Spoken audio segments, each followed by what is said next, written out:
Essential AC repair tips for Las Vegas homeowners. Hello Las Vegas, welcome back to 32 Degrees. Today we're tackling a hot topic, AC repair.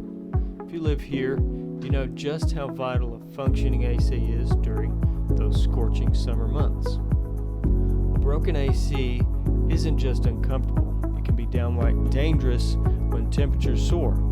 That's why keeping your AC in top shape is crucial. Let's look at some common issues you might face with your AC.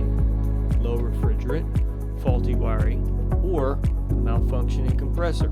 How do you know if your AC needs repair? Watch out for these signs. Your AC is blowing warm air, making strange noises, or your energy bills have unexpectedly spiked.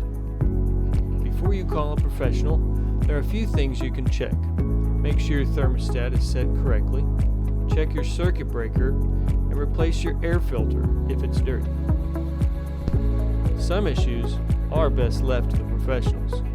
A trained technician can ensure your unit isn't just fixed for now, but optimized for performance and efficiency. Remember, regular maintenance can prevent most of these problems. It keeps your AC running efficiently, saving you money and extending the life of your unit. Here in Las Vegas, where the heat can be relentless, having a reliable AC repair service is your best bet for staying cool. Make sure to choose a service that knows the local climate and its challenges. Got an AC headache? Don't sweat it. Call us at 32 Degrees or visit our website. If you liked this video, hit the like button, subscribe, and share with your friends. Stay cool, Vegas.